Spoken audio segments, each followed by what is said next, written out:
Good morning, everyone. Happy Saturday. Today, we're going to talk just a little bit about what it looks like when we finally get a distributor. So we're talking to people, we're planting seeds. We really need to be listening to what it is that they're wanting, right? We have a set agenda. We want to be able to build a team. We're looking for people that want to be distributors with us.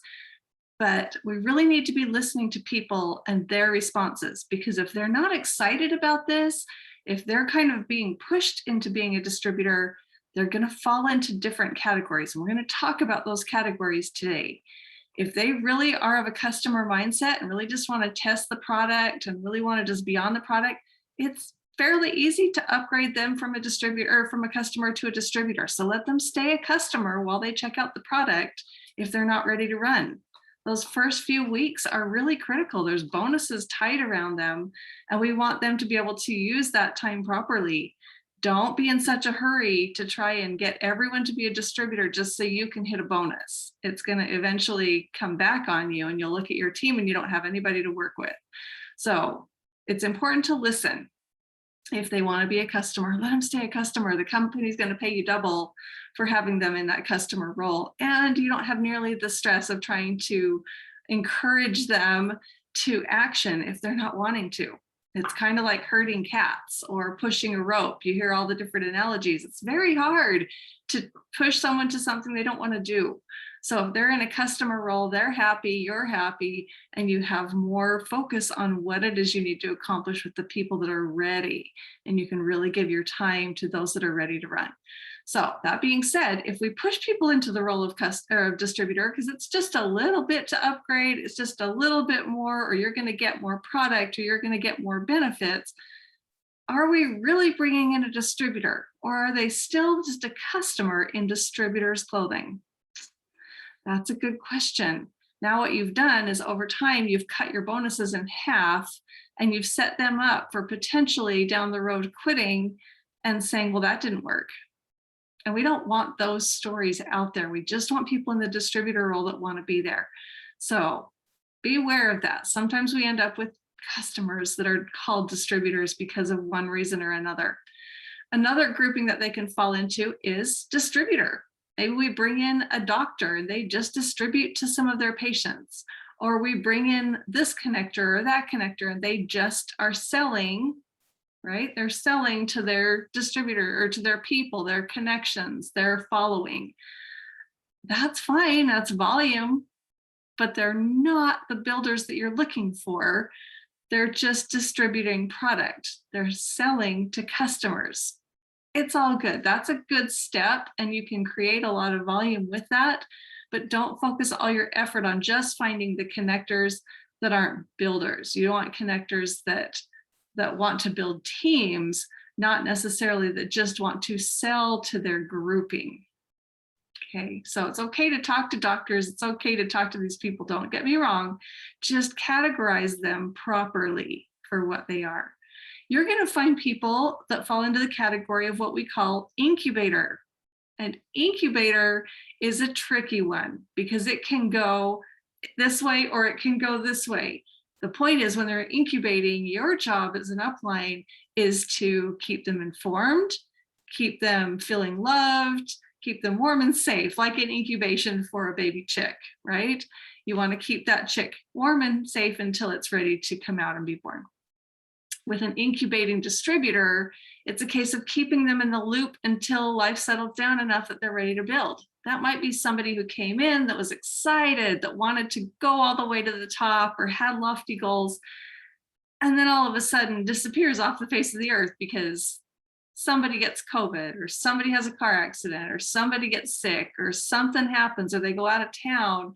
Something happens that derails their thought process, or they get nervous, they get scared, whatever it is that gets them off track of building, and now they're in incubation mode. But you see the potential in them. You saw the position that they were in when they first came in, that they were excited and had those goals, wanted to go to the top. And those are the people that are incubating. Some of the biggest distributors that we know have gone through incubation periods. My own sweet husband was an incubator when we first got serious about this industry. He was working long hours, and when our upline would come into town, he'd come in like 1,000 miles almost to come help us. And my husband would leave. He would leave the house. He didn't want to be there. He'd go fishing. He'd go somewhere where he didn't have phone service, so he couldn't be reachable. He just didn't want to build. He didn't want to do it right then. Some of you might have a spouse that's in that position. Well, we just loved on him. We just kept him aware of what was going on. He'd come home and tell him about who we'd met and what had happened. And I'd kind of keep him in the loop. I'd try and make him aware of who the people were that were coming on board, and just let him be a part of it as much as he could. And over time, he came around. One day he came home from work and he was covered in grass and hot and messy. And we live in Arizona. And in the summer, when you own a landscape crew, it is not the most pleasant of days when it's 118 out and you're in the sun and you're sweating and all the grass sticks to you and it's just a mess. He came home really frustrated. And not only that, but our guys had really screwed up and had put the wrong gas into our machinery, or the wrong oil. I don't know what they did, but they seized up like 6 pieces of machinery, and we were out thousands and thousands of dollars in the negative that day. So he came home upset. I was on a high. I'd been to lunch with a friend. I was all cleaned up and happy. I'd made like $300 or $400 just in a day, going to lunch and having fun with friends in an air-conditioned building. And that just made him madder. And he came in and he's like, that's it. I'm going to go build this business. Where's an application? I'm not coming home till it's filled out. And I kind of went into panic mode. I'm like, what are you going to tell him? He goes, I don't know. I'll figure it out.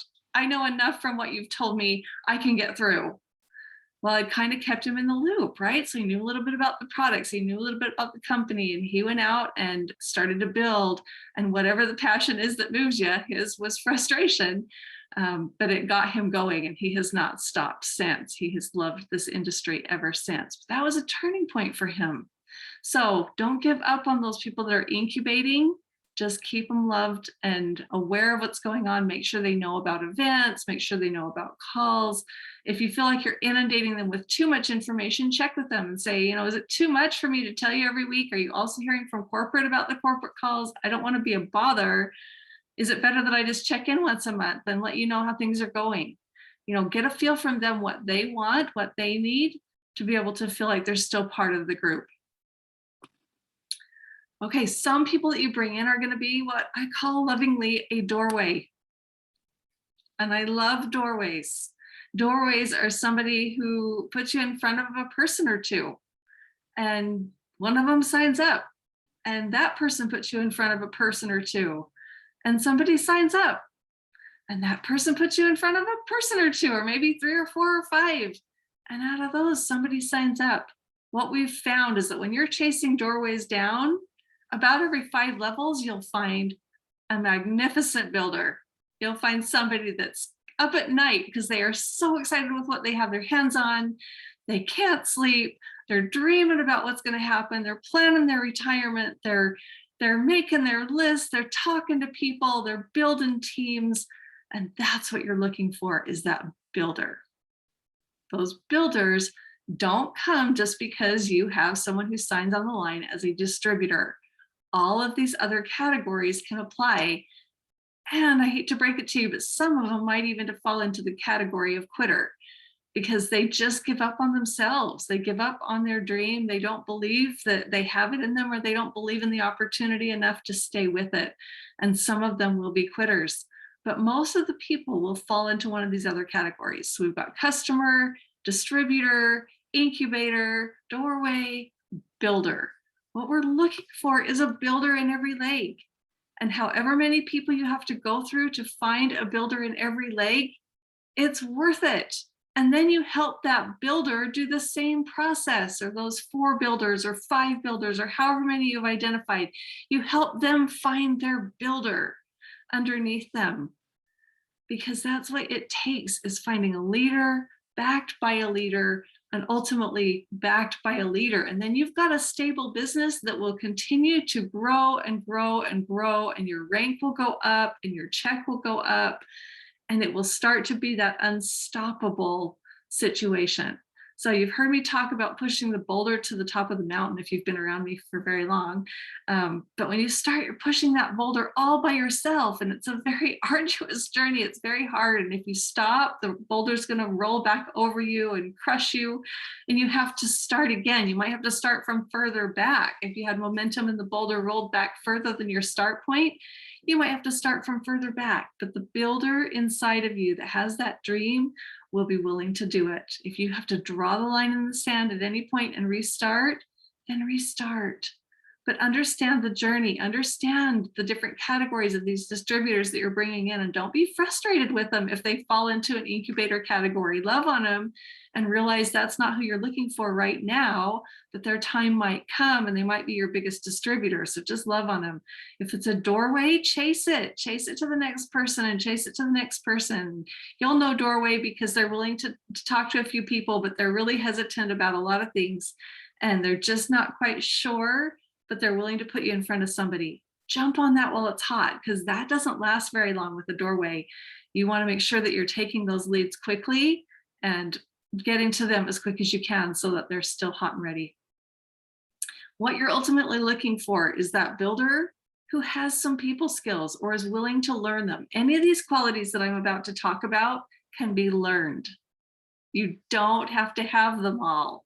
It's like walking into a new job. You might be a talented drafter and you might be really good at what you do, but you walk into the office and they're working a different CAD program. I don't know if I'm dating myself here. I don't even know what programs they use now. But if they've got a new system that you have to learn, it doesn't mean that you're not a good drafter. It doesn't mean that you're not going to be good at your job. It just means you have to then expand your skill set. And a builder is willing to do that. A builder is willing to read the books, listen to the podcasts, listen to the good information every day to be able to build themselves, to learn the skills that they need. But what you're ultimately looking for is someone who will develop these skills. Okay, so we've got people skills where you're good with people, you're teachable, you're willing to accept the fact that you don't know everything and we're on a learning journey and that we can all be benefited by the people that we talk to and the things that they can teach us. You have a positive mental attitude, that you're looking at things with the glass half full, not half empty, that you're trying to see the good in not only the situations that you're in, but all the people that you talk to and all of the different things that come across your path as you're building this business. It can have ups and downs, but even the downs can be really fun. So make sure you find somebody that's willing to try and look for the good in everything around them.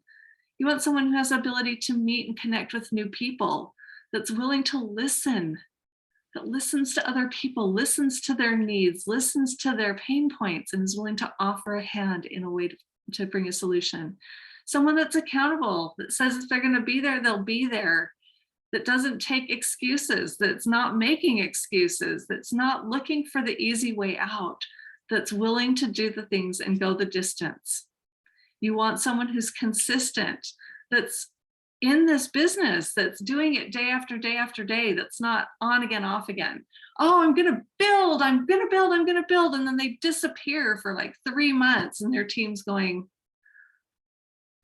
where are you? You want somebody that's that consistent, that's accountable, and that's predictable, that the downline knows that they can trust their leader because the leader's in this and is going to be available. You want somebody that will build a team. You want somebody that will take those steps, work through all the different categories of distributor to find the builders, help the builders find the builders, and continue to build that strength and stability of team that will take them all the way to A16.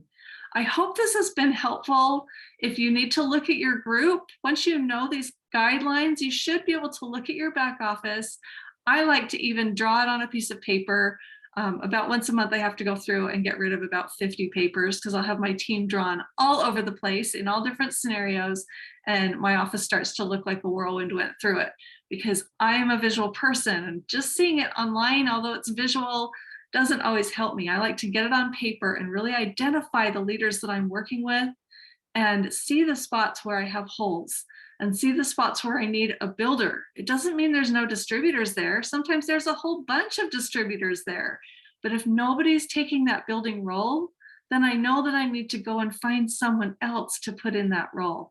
And it can come through a doorway, through one of the distributors. That's my favorite way to do it because it keeps them in the game. Or I'm happy to put somebody else in because my mentality is whatever it takes. And when your mentality is that whatever it takes, you can look at your group and it will speak to you and it will let you know what legs you need to fortify. Now, if you have a big, strong growing leg, please don't ignore it. Please don't take it for granted. It doesn't work that way. They always need to see your hand involved in it somewhere. Might be down at the very bottom, but be in that leg somewhere so that you're benefiting everybody up above.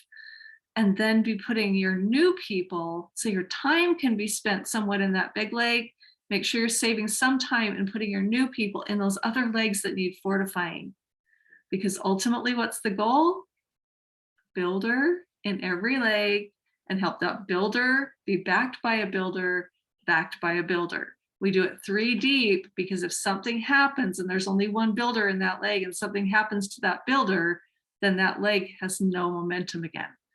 But if you have a builder backed by a builder and something happens to one of those builders and completely takes them out of the picture, we've been in this industry long enough to know that people can be hospitalized for months, people can die, people can be sidelined for years. We've seen major things happen. And so we know what can happen. But when you have that leadership backed by leadership, it doesn't slow you down. We've experienced it ourselves. One of the accidents my husband had, he could not move in his bed for 9 months, or he would have to amputate his arm. So he was very packed in pillows and very careful, but he couldn't be out there building. We had the benefit of having leaders backed by leaders underneath us. We'd only been in the business for a year, but during that time, we went from a mid-level leader to hitting some of the upper rank leadership because we had people that, although they cared about our situation, it didn't change theirs. It didn't change their desire, their drive, their need to change things for their future and their family. And that's what you're looking for, is somebody who wants it, somebody who gets it, somebody who believes in themselves and believes in the opportunity and realizes what they have their hands on, that they're early, that they're on top of an industry that is literally going to be disruptive. I was talking to a leader last night. It was 1:30 in the morning for this distributor. That's when you know they're excited. That's when you know they're serious. When they're calling you at midnight their time and they're not rushing to get off the phone because they're so excited. Those are the words that I was hearing come out of his mouth, that we are disruptive, that we're going to be taking over the medical industry, that we're taking over the network marketing industry, that we have a company that is so cutting edge and so exciting. I was just hearing all this stuff pouring out of his mouth in the middle of the night. That's when you know you've found a leader. So you're looking for people that get it, that don't need to be pushed, don't need to be motivated. They do need some guidance. They do need to know a little bit about the comp plan. They do need to know about the products. They do need some education and some pointing in what directions to go to get their teaching. But then you get out of their way and you just talk with them on a regular basis and be there as the cheering department and how can I help and who can I take, and you're taking one person underneath them and they're taking the other 4 and they're just running and they're out there building and doing what it takes, and they're doing exactly what you would be doing, maybe even faster. It's not common though. Most of the time people will do a little less than what you do. So as the leader at the top, it's your responsibility to be running hard and running full on so that people can see that. And then you'll be more likely to attract people that are running at that speed. So a lot of information in a few minutes. Thanks for being with us today, taking time out of your Saturday. If you're already building, take a look at your team and see what you've got. Just one more little hint that I've learned when I'm drawing my team, whether it's on a whiteboard or on a piece of paper. Trying to think if I've got anything I can show you. I don't, because I just cleaned it out yesterday, but I threw out about 30 different lists, and most of you are on it because I'm looking to see where all the growth patterns are happening.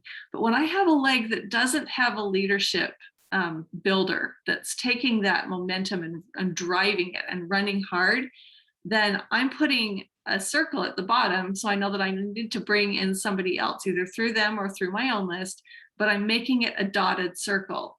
And that's a secret that I learned not through any network marketing training, but I learned it through some of the laws of the universe that I was learning about. And it's based on the vacuum law. And the vacuum law of prosperity talks about how the universe abhors a vacuum.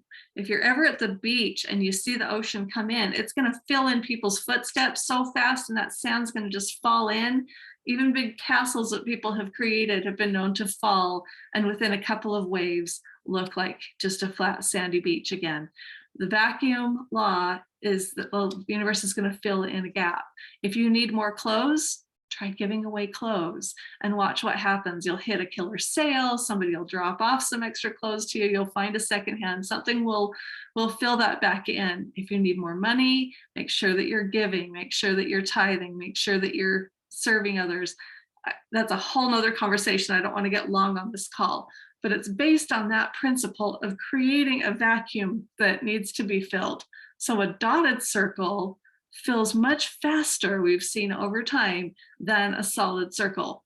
It's just a little detail, but sometimes those little details will help in your journey. So that's what I'm here to share, is the things that we've learned along the way. So dotted circles in the legs that you're looking for new leadership. And a lot of times I'll write builder next to the circle, because that's what I want to attract. I don't want to attract just a distributor who's going to just have customers. They don't duplicate. I don't want to just have a distributor there that's going to go into incubation mode. I don't want a distributor that really should be a customer and that I've talked into being a distributor so I can fill the circle. That's not what it's about. You're looking for somebody who will run alongside you, do what you're doing, be as excited about this as you are, and want their own dreams, have their own why, have their own goals. So hopefully that will help you as you look at your group today. And if you are looking at your group and you don't have any builders, it's okay. Just means you draw the line and you go back to work and you put little dotted circles at the end of those four legs and you go find people. And some of those people are going to be incubators and you may not realize it. And when you start putting somebody underneath that starts growing, it might bring somebody up above to life. We've seen that a number of times. Don't hesitate to focus on bringing someone new in, because it might just be the juice that's needed for all those people above to catch the vision again and go, or at least some of them. Thanks for taking time with us today. This is the end of our Saturday training. Have a wonderful, wonderful day. Let's go build your teams, look at them, see where the holes are, and let's start filling them. Have a great day, everyone.